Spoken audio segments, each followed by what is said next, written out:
All right, so for evaluating the following, we're going to basically be using the unit circle. So you want to remember about that. I'm going to be drawing some pictures here to help with that. All right, so for number 8, oh, that's big arrow there. What's that? Right.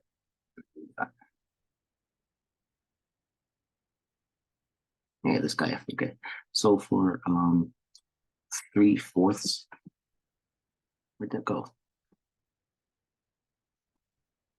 Start right away and stuff's getting me in trouble here. Hold on a second. Oh, there we go.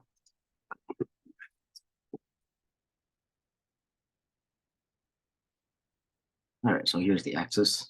So 3/4 pi would be kind of basing it off 1/4 pi. So here's a 4th pi, that's like 45 degrees. Next one will be up this way, and then 3/4 pi will be right here. Another thing you can do, you can convert these to degrees if you want, to make it easier. So here, it's going to label what we got so far.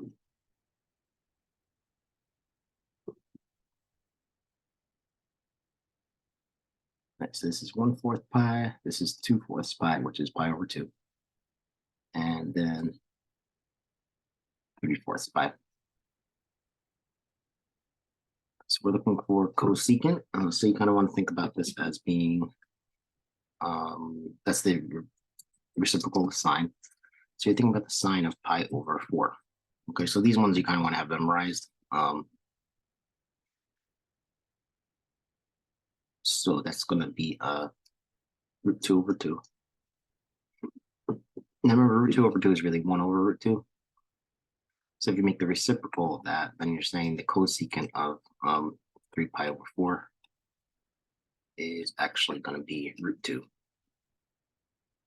Then we do this thing where we think about the different quadrants, where everything's positive and negative. So all students think calculus. So here it's saying that sine should be positive, therefore cosecant should be positive as well. That makes the answer root 2. I'm going to skip over to number 10 because it has the same kind of picture that we need. So you can forget about these lines right here. I'm going to rewrite this one as pi over 2. That's like 90 degrees. Over here, this is pi.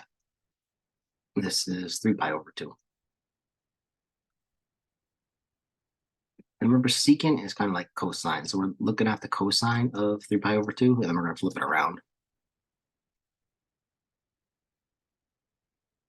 So one thing you could do for the angles like that is you can consider like these points along the unit circle. Because it always forms like a unit circle like this here, all the way around. So 3 pi over 2, the coordinates of that are 0, -1. Cosine is always x. So this is going to be 0. Now, if you do the reciprocal of 0, that's like 1 over 0. So this is actually undefined because it doesn't work. I'm going to kind of go fast because you could always like just pause, move back and forth. So that is for number 10. For number 9, I'm going to switch this all out because I want to draw like the thirds in there. Now, all this I'm saying is kind of like going off the fact that you know what sine and cosine of like 30, 45, and all that stuff is, which I can go over at the very end. But I'm going to draw this again, and we're going to do thirds this time. So if you do, so for one thing about this is negative, right? So negatives are going to go around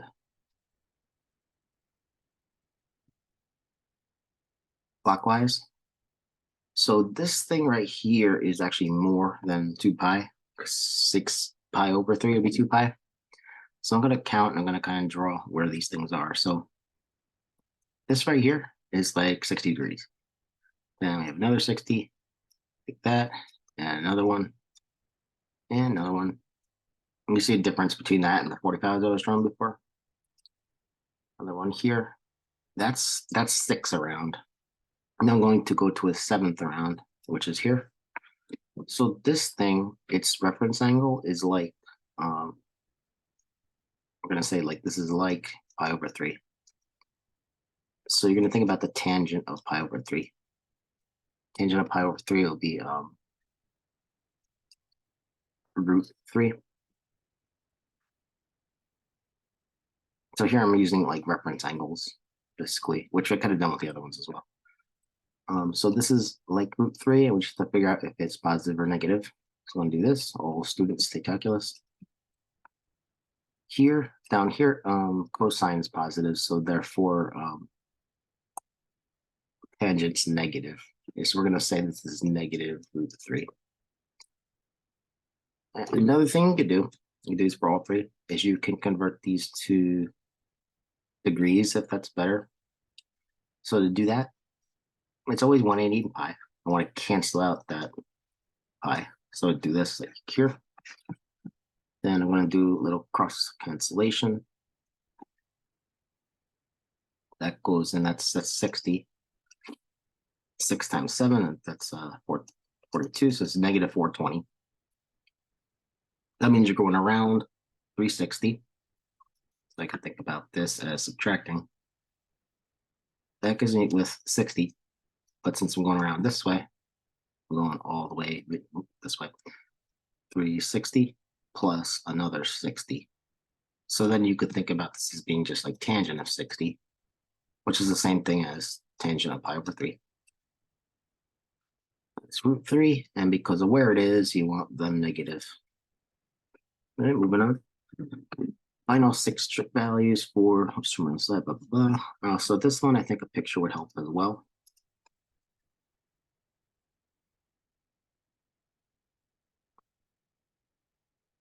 Negative 1, 3, want to plot that. So this is going to be found in this quadrant here, negative 1 and 3. And I'm going to draw this side here. I think my point just went away there. Here. You make a triangle out of this, and then you start putting the dimensions. So this is 1, this is 3. To find all 6 values, you're going to want the hypotenuse. So you could do Pythagorean theorem. It's not a triple, so we don't have any shortcuts with that. Let's C. So C squared is root 10. Sorry, C is root 10. Now we're going to find all 6. Let me write this out real quick. So we have sine, cosine, tangent. Then the reciprocals. Remember the letters don't match. So reciprocal of sine is cosecant. Reciprocal of cosine is secant. Cotangent is cotangent. Doesn't pop up in a sec. Okay, so the angle that we're looking at is always towards the x-axis. So this little angle right here, sine opposite over hypotenuse. That's this. And for each of these, you're going to rationalize. I'm not going to show the work for that because I think you know that. So it's like root 10 over root 10. And the root 10s multiply to get 10. Now we flip it around. Don't try to flip this, just flip the original. It's easier. So you get root 10 over 3. Cosine, very similar. Adjacent to 1 over root 10, okay, which becomes root 10 over 10. So the actual answers you'll be putting are the rationalized ones, this one and this one. Then you flip that first one around to just get root 10 per secant. So if you set it up like this format, it's easier to work with. Tangent, opposite over adjacent, that's 3 over 1. 3. Cotangent is the reciprocal of that. Given that, it's okay. All right, they say start by drawing the triangle in the quadrant. You want to do that anyway. So I'll go like this and this.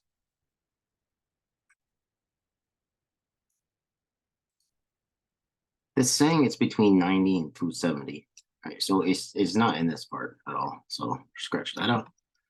Now I want cosecant to be negative. So remember this again, all students take stuff, calculus. Okay, so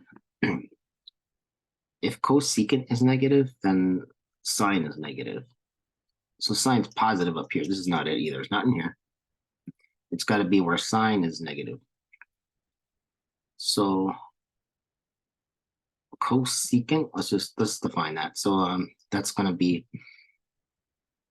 sine is opposite over hypotenuse. So this is hypotenuse over opposite. So I'm gonna make the opposite side here. I'm trying to worry about drawing the scales. Just draw it. I'm just gonna draw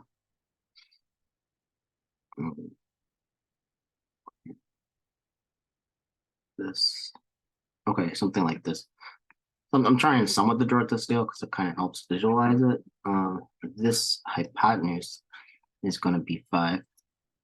And this line right here, it's supposed to be a straight line, that's going to be 4. All right, so now we have, did I do that right? Okay, yeah, hypotenuse over this, and it's negatives in the right quadrant. All right, so before I'm going to set up all the things there. We got sine, cosine, tangent, and the reciprocals. Reciprocal of sine, cosecant. Reciprocal of cosine, secant. Reciprocal of tangent, cotangent. Right away, I'm going to put in the thing that we started with, even though it doesn't say that. It's just, I just put it in there. So then this way, I could just say this is the reciprocal, and I get a 4/5. Now, I don't have information yet because I got to find that third side using Pythagorean theorem. But we're not solving for C this time, we're solving for B. So it's 16. Oh, I shouldn't even been doing this because I just realized this is a Pythagorean triple. It's going to turn out to 3. Okay, so if you could realize that quickly, it's better. So the angles here. So cosine will be adjacent over hypotenuse. That is 3/5. Is that positive or negative? Well, it's got to be negative because only tangent is positive down here. Reciprocal always has the same sign, so it's negative as well. Now tangent is going to be positive down here. So that is, the tangent is 4/3 and reciprocal 3/4. I'm going to end right here and do a new video just to make sure the volume and everything is sounding good.